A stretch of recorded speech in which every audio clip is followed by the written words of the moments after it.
سبھی حضرات سے گزارش ہے نماز والا درود شریف ایک مرتبہ عبادت کی نیت سے پڑھ لیں۔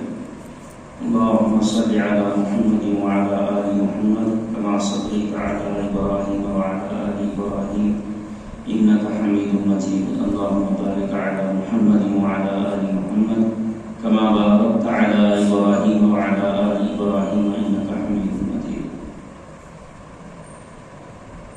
قابل مقام الاحترام بزرگوں، دینی بھائیوں، عزیز نوجوان ساتھیوں، اللہ سبحانہ و تعالی نے ہم کو ایک عظیم مقصد کے تحت یہاں جمع ہونے کی توفیق عطا فرمائی ہے۔ اللہ تعالیٰ سے دعا ہے کہ اللہ تعالیٰ صحیح بات، صحیح نیت کے ساتھ، صحیح طریقے کے ساتھ کہنے کی، سننے کی ہم سب کو اور ساری امت کو ان باتوں پر عمل کی توفیق عطا فرمائے۔ جیسا کہ آج ابتدا اور آغاز ہے سیرت المصطفیٰ صلی اللہ علیہ وآلہ وسلم کے دروس کا۔ مہینے میں 2 مرتبہ دروس ہوں گے، متعدد علماء کے دروس رہیں گے، اس سے استفادے کا موقع ہم سب کو ملے گا۔ نبی کریم رؤوف الرحیم خاتم النبیین صلی اللہ علیہ وآلہ وسلم کی مبارک زندگی ہر انسان کے لیے نمونہ ہے، اسی لیے ہر کسی کو حضور کی زندگی سے واقف ہونا ضروری ہے، خصوصیت کے ساتھ مسلمانوں کو، اہل ایمان کو۔ لیکن افسوس کے ساتھ جب ہم جائزہ لیں گے معاشرے کا، افسوس کے ساتھ کہنا پڑتا ہے کہ مسلمان ہی ایک ایسی قوم رہ گئی جو اپنے نبی حضرت محمد مصطفیٰ احمد مجتبیٰ صلی اللہ علیہ وسلم کی زندگی سے واقف نہیں ہے، سیرت سے واقف نہیں ہے،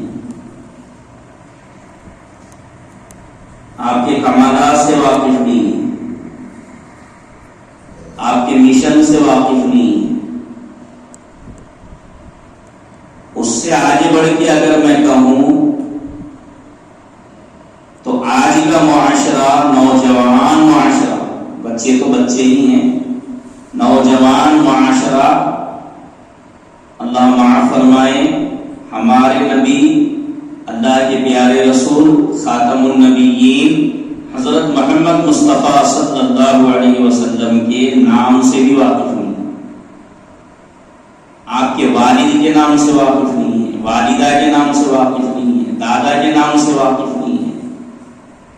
کتنے افسوس کے ساتھ کہنا پڑتا ہے، جبکہ وہ ذات گرامی جو وجہ تخلیق کائنات ہے، اللہ تعالیٰ جن کی وجہ سے دنیا سجایا ہے، جن کے صدقے میں دنیا بنی، اور علماء نے لکھا ہے، روایات میں موجود ہے، نبی پاک صلی اللہ علیہ وسلم کے آبا و اجداد کے نام یاد کرنا بھی عبادت ہے، ثواب ہے۔ وہ ہم بھی یاد کریں، گھر میں بچوں کو بھی یاد کرائیں، بڑے ثواب کی چیز ہے وہ۔ ہمارے نبی اللہ کے پیارے رسول کا نام محمد ہے، محمد صلی اللہ علیہ وسلم۔ آپ کے والد کا نام عبداللہ، آپ کے دادا کا نام عبد المطلب، آپ کے پردادا کا نام ہاشم، پردادا کے والد کا نام عبد مناف۔ یہاں تک کہ نام یاد کرنا بڑے عبادت کی بات ہے، بڑے ثواب کی چیز ہے۔ ہم بھی یاد کریں اور بچوں کو بھی یاد کرائیں۔ سیرت رسول صلی اللہ علیہ وسلم کے دروس کے شروع ہونے سے پہلے چند باتیں ہم کو سمجھنا پڑے گا، پیچھے سے تھوڑا اسباب کو دوہرانا پڑے گا۔ وہ یہ ہے کہ اللہ رب العالمین نے دنیا کو بنایا، ساری مخلوقات بنائی، اس میں اللہ تعالیٰ نے سب سے خوبصورت مخلوق جس کو ذوی العقول کہا جاتا ہے، ذی شعور کہا جاتا ہے، یعنی انسان کو اللہ تبارک و تعالیٰ نے پیدا کیا۔ حضرت سیدنا آدم علیہ السلام کے ذریعے سے انسانیت کا یہ سلسلہ شروع ہوا۔ رفتہ رفتہ حضرت سیدنا آدم علیہ السلام کی شریعت سے، اللہ رب العالمین کی وحدانیت سے، ان کی الوہیت سے ناواقف ہوتے ہوئے آدم علیہ السلام کی اولاد میں رفتہ رفتہ اللہ تعالی سے دوری ہونے لگی۔ پھر ایک زمانہ وہ آیا کہ انسان شرک میں مبتلا ہو گیا۔ شرک کا مطلب ہے اللہ کے ساتھ میں غیر اللہ کو شامل کرنا۔ اللہ کو پکار رہے ہیں، ساتھ میں غیر اللہ کو پکارنا، اللہ کی عبادت کر رہے ہیں، ساتھ میں غیر اللہ کی عبادت کرنا، اللہ سے کچھ مانگ رہے ہیں، ساتھ میں غیر اللہ سے بھی مانگنا۔ شرک آ گیا تھا۔ زیادہ فاصلہ نہیں تھا آدم علیہ السلام سے لے کر حضرت نوح علیہ السلام تک، لیکن اتنے مختصر سے فاصلے میں ہی انسانیت اللہ سے دور ہونے لگی۔ حضرت نوح علیہ السلام کو اللہ رب العالمین نے جس ماحول میں پیغمبری عطا فرمائی، جس میں حضرت نوح علیہ السلام دعوت ایمان لے کر کھڑے ہو گئے، لوگوں کو وحدانیت کی طرف بلانے لگے، اللہ کی طرف بلانے لگے، الوہیت کی طرف بلانے لگے۔ قرآن پاک پہ نظر ڈالنے سے پتہ چلتا ہے ان کی قوم اپنے سے پہلے انتقال کر گئے نیک لوگ، شریف لوگ، ان میں سے 5 کی عبادت کرنے لگے۔ 5 مجسمے بنائے، ان مجسموں کو رفتہ رفتہ بنانے والوں کی اولاد نے خدا ہی بنا لیا، معبود ہی بنا لیا۔ تفصیلات بہت زیادہ ہیں۔ تصویر جو فوٹو ہے نا، فوٹو تصویر کے ذریعے سے ہی انسانیت میں شرک کی بنیاد پڑی ہے۔ تصویر کی وجہ سے ہی شرک کی بنیاد پڑی۔ لیکن آج بھی لوگ تصویر کے بڑے شوقین ہیں، جبکہ وہ شریعت محمدی میں، شریعت اسلام میں ناجائز ہے، حرام ہے۔ تصویر کشی حرام ہے بلا ضرورت شدیدہ کے۔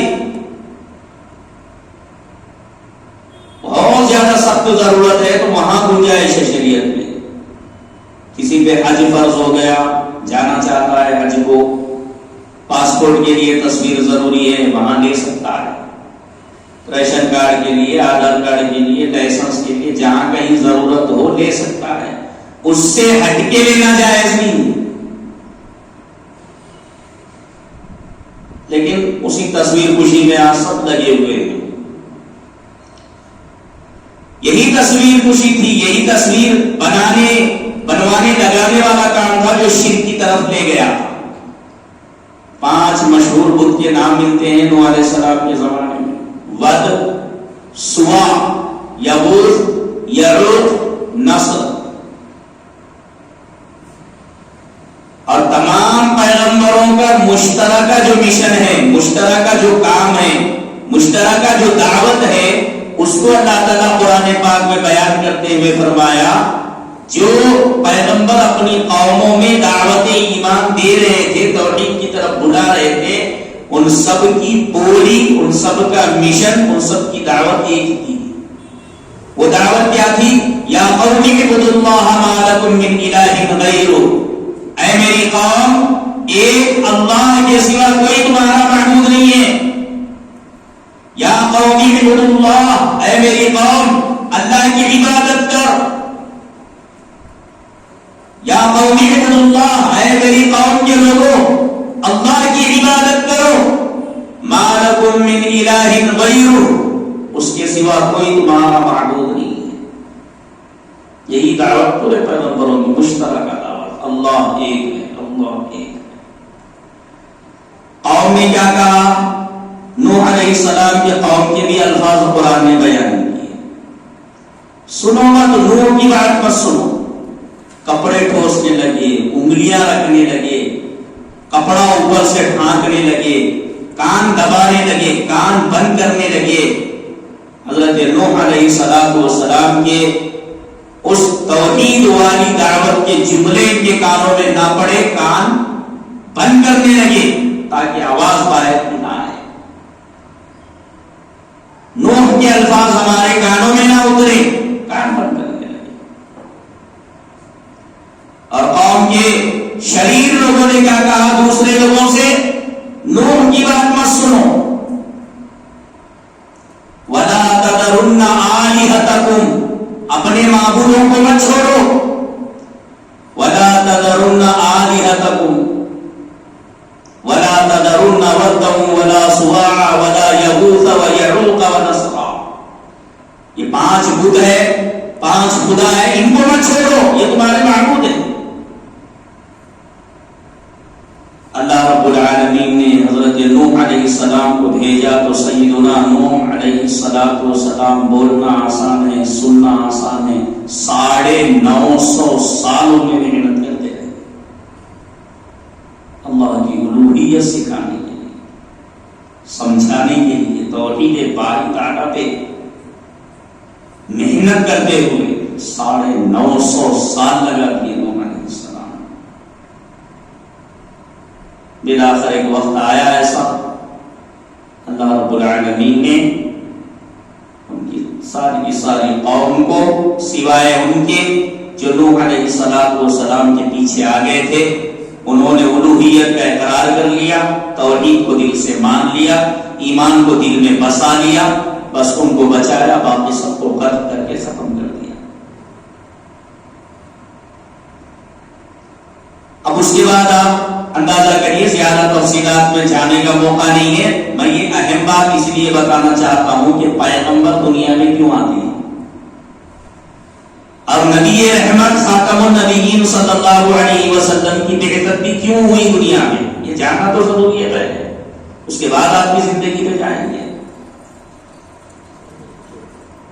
پوری دنیا میں جہاں کہیں بھی، جس چپے میں، جس علاقے میں، جس جگہ کوئی قوم اگر بستی تھی، اس قوم کی بولی میں، اس قوم کی لغت میں، اس قوم کی زبان میں جو وہ قوم بولتی تھی، جتنی بولیاں دنیا میں ہیں سب اللہ تعالیٰ نے ہی انسان کو عقل دی، اپنے عقل سے استعمال کرنے لگا، بولی پہ بولی بنتی چلے گئی، سب کی بولیاں الگ الگ ہو گئی.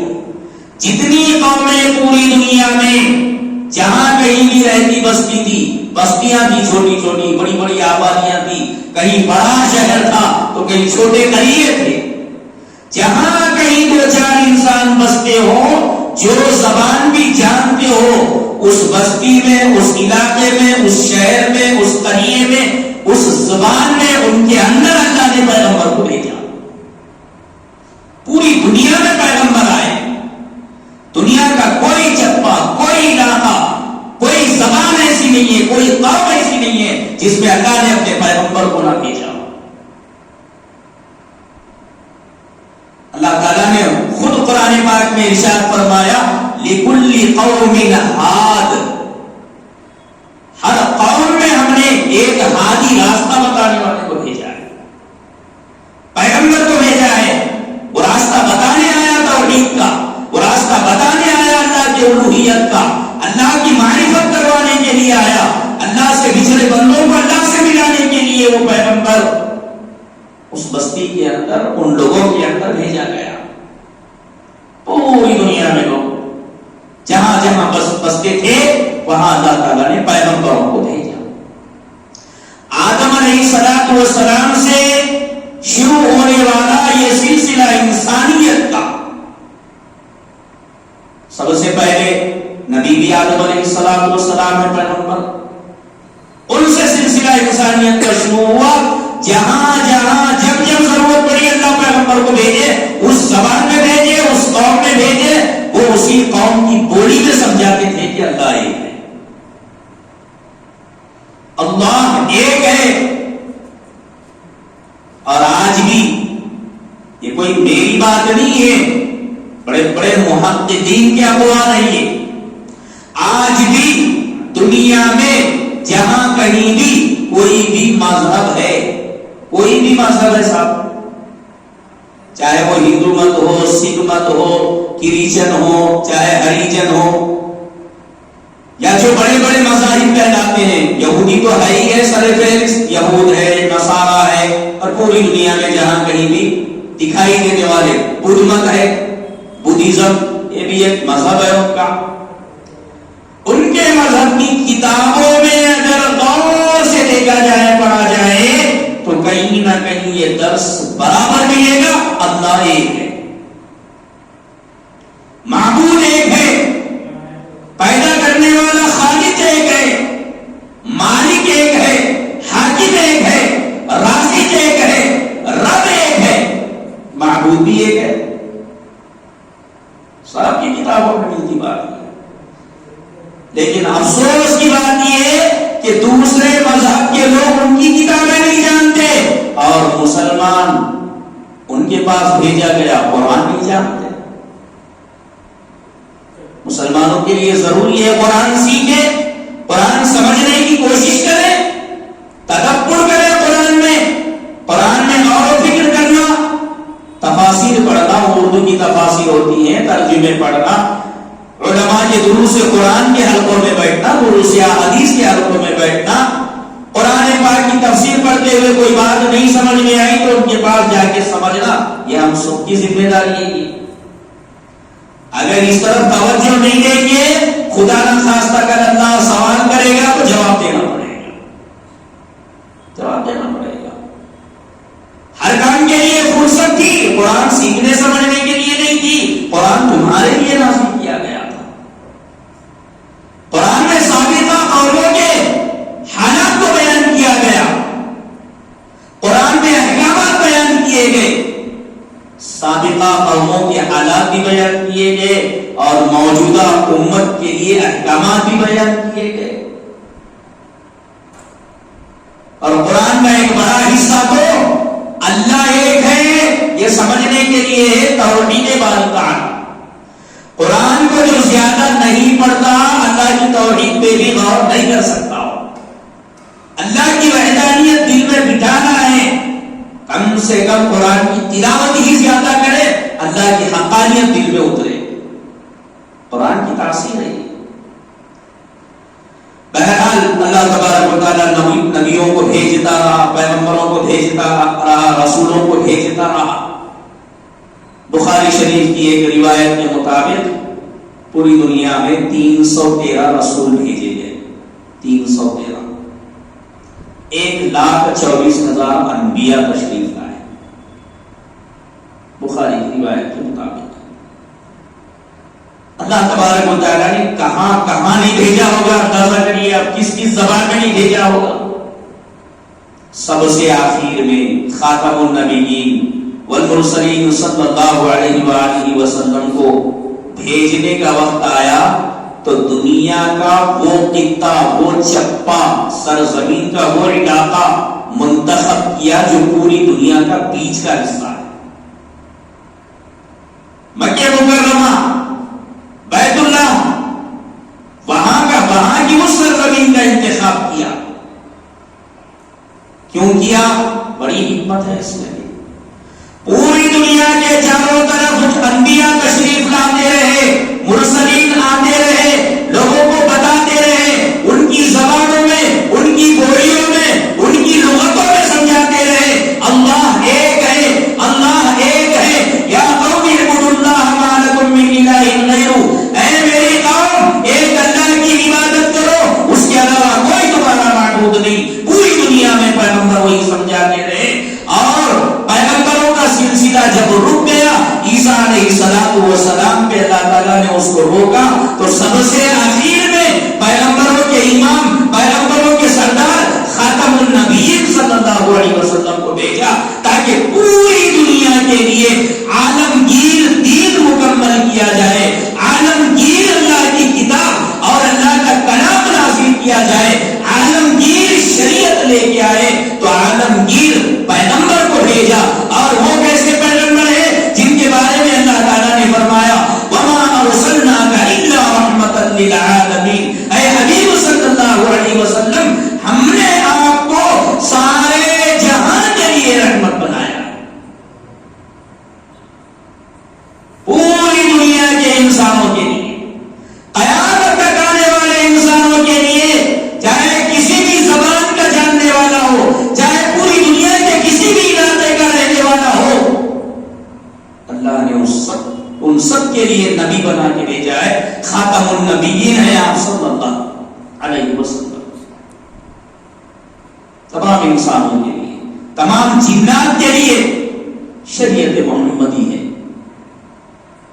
اللہ اکبر کبیرہ، رحمت بنا کے اللہ تعالیٰ جس پیغمبر کو، جس ذات گرامی کو بھیج رہے ہیں وہ اللہ کے بہت محبوب ہے، محبوب پیغمبر کو بھیجا ہے اللہ تعالیٰ، اور وہ ایسے پیغمبر ہیں، بلا زیادہ تفصیلات میں جاتے ہوئے عرض کر دو مختصر، وہ ایسے خاتم النبیین والمرسلین ہیں اللہ رب العالمین نے جن کو بھیجنے کا فیصلہ بھی کیا، ان کے مبعوث ہونے کا وعدہ بھی کیا، مبعوث کرنے کا ان کو وعدہ بھی کیا، اور دوسرے پیغمبروں سے اللہ تعالیٰ نے میثاق بھی کیا، عہد بھی کیا، پورے پیغمبروں سے، نبیوں سے، رسولوں سے، سب سے لیا۔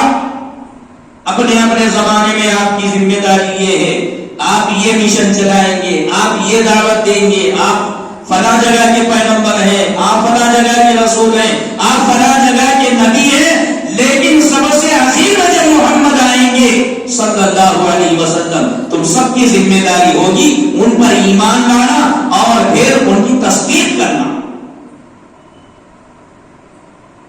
تم اگر ان کا زمانہ پاؤ تو ان کی مدد بھی کرنا۔ یہی وجہ ہے کہ سابقہ پیغمبروں نے اپنی قوم کو خبر دی ہے کہ سب سے آخر میں آپ صلی اللہ علیہ وسلم تشریف لانے والے۔ اب ابراہیم علیہ السلام پیغمبروں میں حضور کے جد امجد ہیں، ابراہیم علیہ السلام کی اولاد میں اللہ تعالیٰ نے حضور کو پیدا کیا۔ اب اس کے پیچھے بھی ایک لمبی اللہ رب العالمین نے قرآن پاک میں سرسری بیان فرمایا، اس کے پیچھے بھی لمبی داستان ہے مشقتوں کی، محنتوں کی، قربانیوں کی۔ ابراہیم علیہ السلام کی قربانیاں، کتنی قربانیاں ابراہیم علیہ السلام نے نہیں کی؟ اللہ ایک ہے یہ بتانے کے لیے ساری دنیا سے دشمنی ہو رہی۔ وقت کے بڑے بڑے بادشاہ آپ کے دشمن بن گئے، طاقتور آپ کے دشمن بن گئے، وقت کی بڑی حکومت آپ کی دشمن بن گئی۔ ہاں منظور ہے، دشمنی منظور ہے، سزا دی جائے گی منظور ہے، قتل کیا جائے گا منظور ہے، مگر یہی کہوں گا اللہ ایک ہے۔ آگ میں ڈالے جاؤ گے منظور ہے، مگر میں چھوڑوں گا نہیں، برابر کہوں گا اللہ ایک ہے، اللہ ایک ہے، اللہ ایک ہے۔ معبودان باطل کی کیوں عبادت کرتے ہیں، ان بتوں کی کیوں عبادت کرتے ہیں؟ مثالیں دے دے کے قوم کو بھی سمجھاتے رہے، باپ کو بھی سمجھاتے رہے۔ ایک وقت آیا کہ آگ میں بھی ڈالے گئے، اللہ نے حفاظت کی، 40 دن کے بعد آگ سے باہر بھی آئے، پھر وہی کام کرتے رہے، وہی دعوت دیتے رہے، اللہ ایک ہے، اللہ ایک ہے، اللہ ایک ہے۔ وہی توحید کی دعوت برقرار تھی، جس کے نتیجے میں باپ نے یوں کہا تھا آزر نے، ابراہیم یا تو اپنا کام چھوڑ دو یا پھر میرے گھر سے نکل جاؤ۔ اگر یہی رہو گے، وہی محنت کرتے رہو گے تو میں ضرور بھی ضرور تم کو رجم کروں گا، پتھر برسیں گے تم پر، پتھر مار کے ختم کر دیں گے، میں بھی ماروں گا، قوم بھی مارے گی، مر جاؤ گی پتھر کھا کے۔ اب آپ کو برداشت نہیں کیا جائے گا۔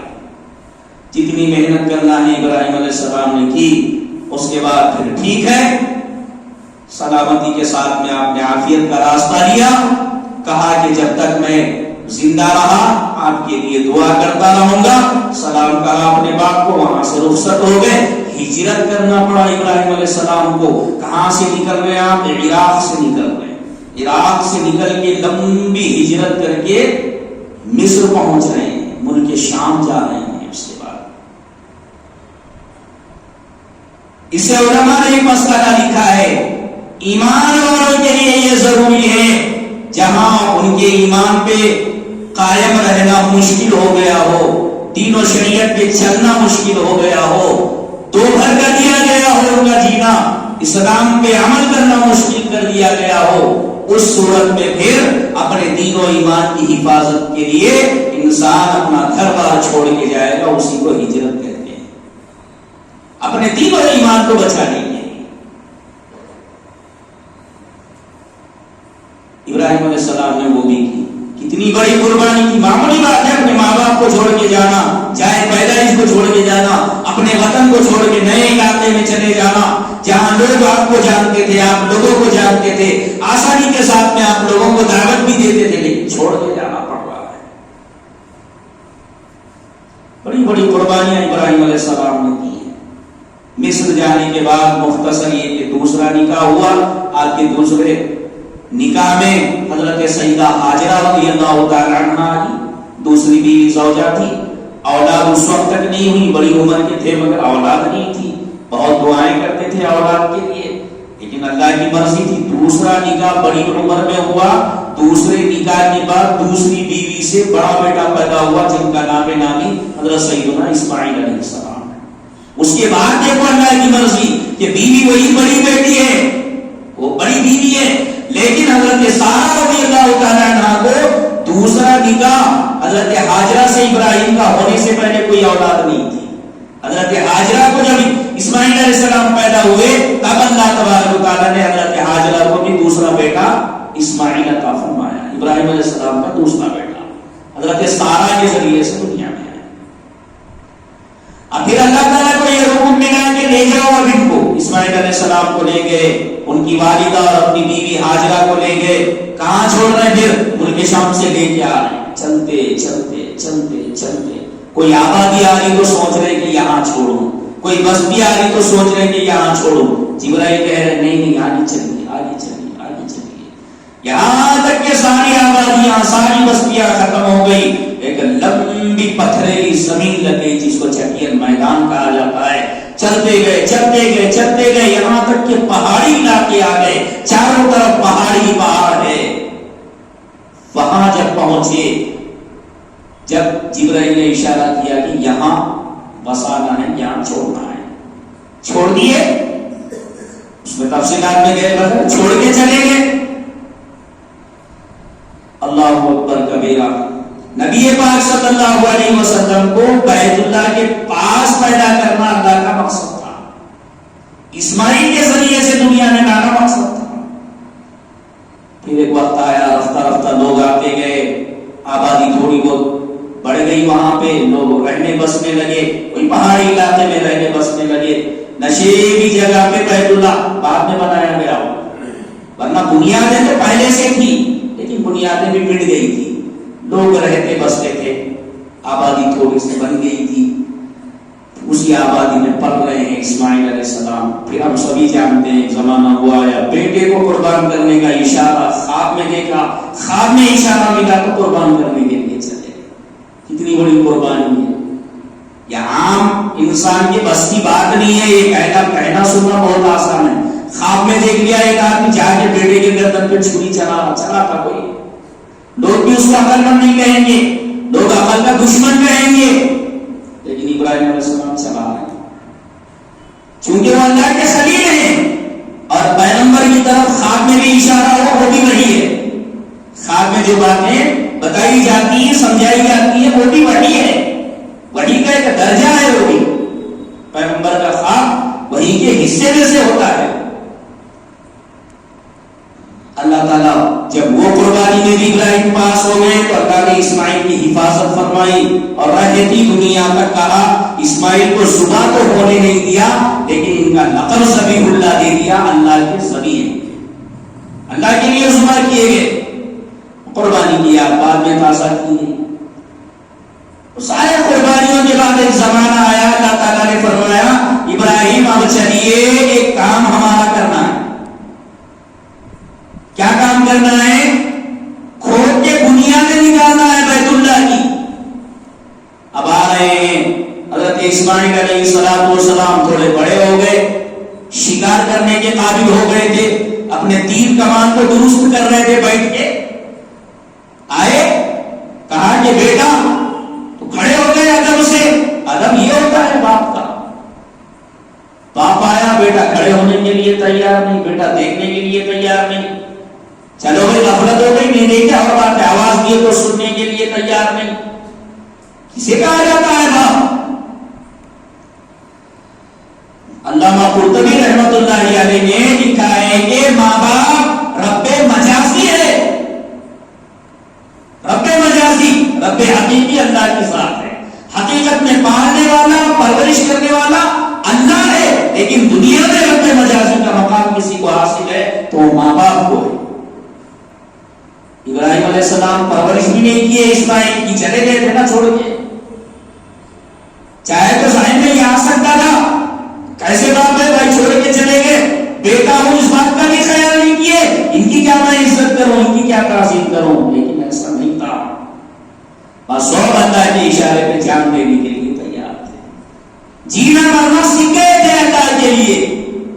وقت کے پیغمبر خلیل اللہ ہیں ابراہیم علیہ السلام کو اندازہ کریے ان کی اولاد بھی کیسی ہوگی. کھڑے ہو گئے ادب کے ساتھ، کہا جی ابا فرمائیے کیا بات ہے، کیا حکم ہے میرے لیے. فرمایا بیٹا چلو میرے ساتھ میں. لے گئے اسماعیل علیہ السلام کو اور کھودنے لگے. کھودتے کھودتے پھر اللہ کی مرضی تھی، بنیادیں مل گئی بیت اللہ کی.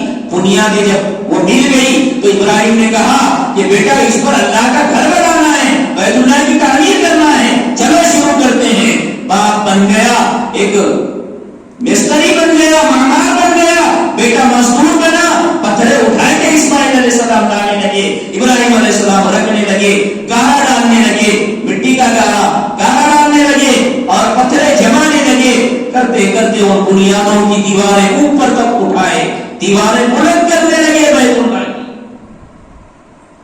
اس منظر کو اللہ نے قرآن پاک میں پارے 1 میں بیان فرمایا. وَإِذْ يَرْفَعُ إِبْرَاهِيمُ الْقَوَاعِدَ مِنَ الْبَيْتِ وَإِسْمَاعِيلُ رَبَّنَا تَقَبَّلْ مِنَّا إِنَّكَ أَنْتَ السَّمِيعُ الْعَلِيمُ. جب ابراہیم اور اسماعیل دونوں باپ بیٹے مل کے بیت اللہ کی دیواریں بلند کر رہے تھے، اس وقت میں ان دونوں نے دعا کی. کیا دعا کی؟ اے ہمارے پروردگار، آپ کے فضل و کرم سے ہم یہ کام انجام دے رہے ہیں، ورنہ یہ تو ہمارے بس کا کام نہیں ہے. اتنی بڑی خدمت یہ ہمارے بس کا کام نہیں ہے، آپ نے لے لیا کام ہم سے. اب لیے ہیں آپ تو التجا ہے آپ سے کہ قبول بھی آپ نہیں کر لیجیے. علماء نے یہاں پہ ایک مسئلہ لکھا ہے کہ انسان جو بھی عبادت کرتا ہے، میں کرا یہ نہیں بولنا، اللہ کروائے یہ بولنا. اللہ کروائے میں نہیں کرا، نماز اللہ پڑھوائے میں نہیں پڑھا، حج اللہ کروائے میں نہیں کرا، عمرہ اللہ کروائے میں نہیں کرا، قربانی اللہ کروائے میں نہیں کرا. میں کون ہوتا ہوں صاحب، میں کیا کر سکتا ہوں؟ اس لیے اللہ تعالیٰ نے فرمایا تم کبھی میں کرا یہ خیال میں بھی مت لاؤ. کرنا دور کی بات ہے، اچھا تو تم سوچ بھی نہیں سکتے. قرآن میں فرمایا وَمَا تَشَاءُونَ إِلَّا أَن يَشَاءَ اللَّهُ رَبُّ الْعَالَمِينَ.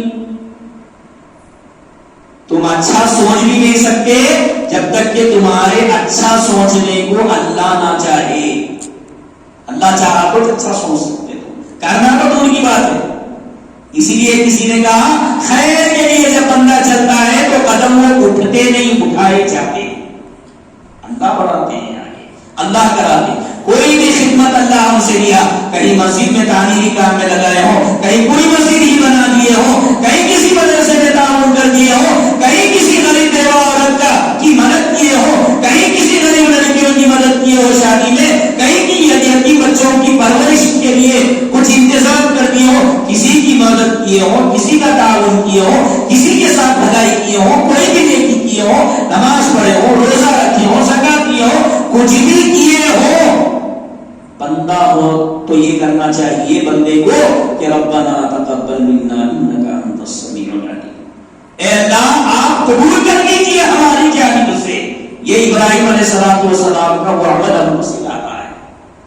دعا کی انہوں نے دعا کی باپ بیٹے نے، ربنا تقبل منا انک انت السمیع العلیم، اے ہمارے پروردگار ہماری جانب سے اس کو قبول کر لیجیے۔ اس کے بعد ابراہیم علیہ السلام نے بہت ساری دعائیں مانگی ہیں، ان میں سے ایک دعا خاتم النبیین والمرسلین، سرکار دو عالم، شافی بشر، ساقی کوثر، رحمت للعالمین صلی اللہ علیہ وسلم کے لیے مانگی، اللہ اس نبی کو میری نسل میں بھیج دے۔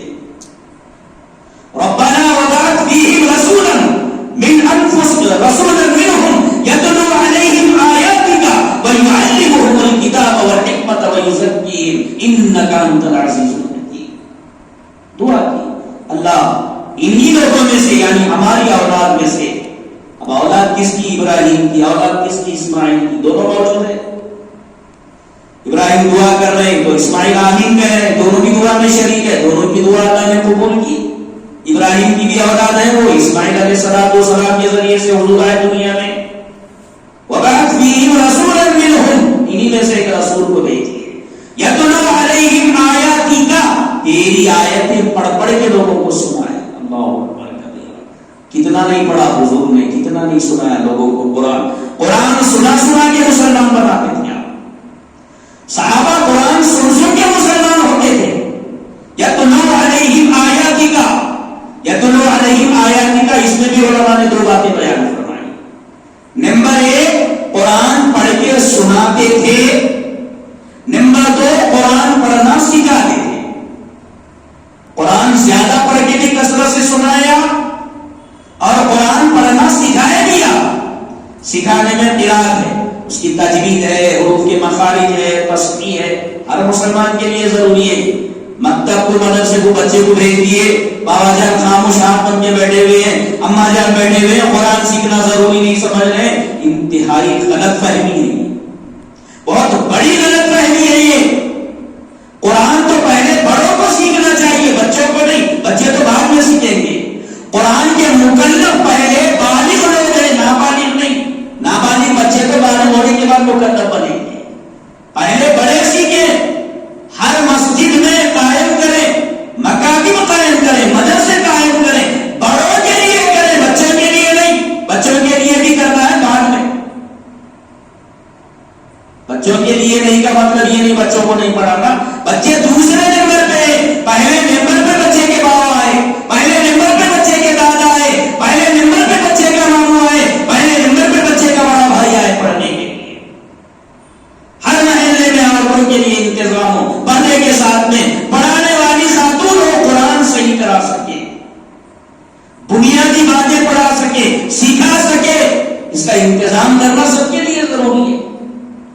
ہم سمجھتے نہیں بچے پڑھ لیے تو کافی، بچے پڑھ رہے ہیں، قرآن ہمارے واسطے آیا، ہمارے بچوں کے واسطے تو بعد میں مخاطب ہوگا، بعد میں مکلف بنیں گے بچے، پہلے ہم ہیں، قرآن ہمارے واسطے۔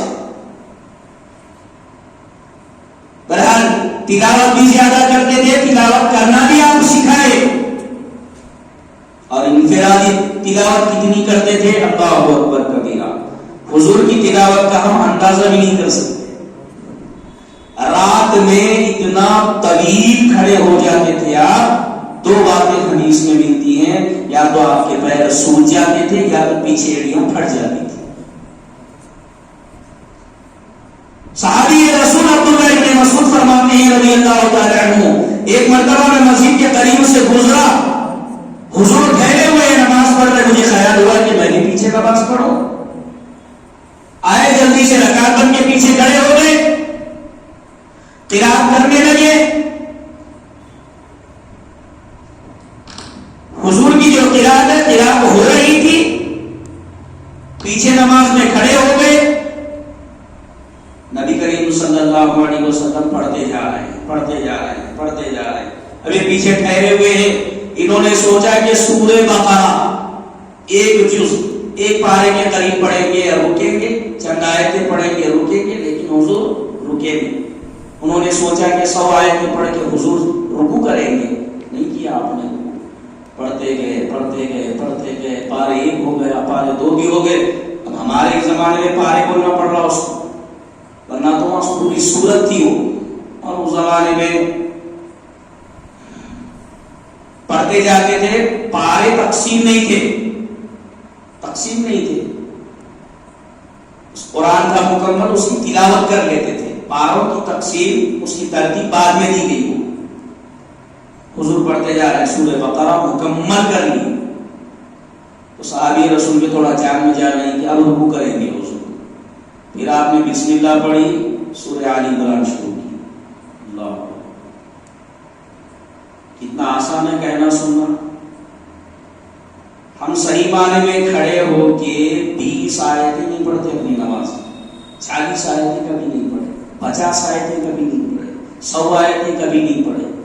بس ایک مرتبہ موقع آتا، وہ بھی ہم نہیں پڑھتے، پڑھنے والے اللہ کے فضل سے مل گئے، کوئی حافظ صاحب سنا رہے ہیں رمضان میں تراویح، پیچھے کھڑے ہونے بھی پریشانی، پیچھے ٹھہرنے بھی پریشانی، لمبی ہو گئی تو نماز لمبی ہو گئی، لمبی پڑھا دی بھائی، آہستہ آہستہ پڑھ رہے ہیں قرآن، تھوڑا تیز پڑھنے والے کو جلدی جلدی رکوع سجدے کرانے والے۔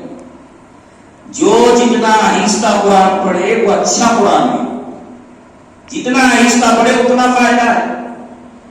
تیز تیز پڑھنے والے نہیں ہونا، آہستہ پڑھنے والے ہونا۔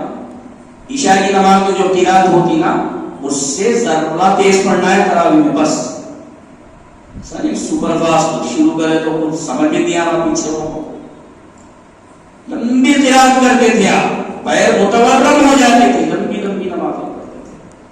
اور عثمان غنی رضی اللہ تعالیٰ عنہ اور دیگر صحابہ بھی بہت سے ہیں، عثمان غنی کے بارے میں بھی آتا ہے، صحابہ کرام میں بات مشہور تھی حضرت عثمان غنی کے بارے میں کہ ارے یہ تو بھیتر کی ایک نماز میں پورا قرآن پڑھ لیتے۔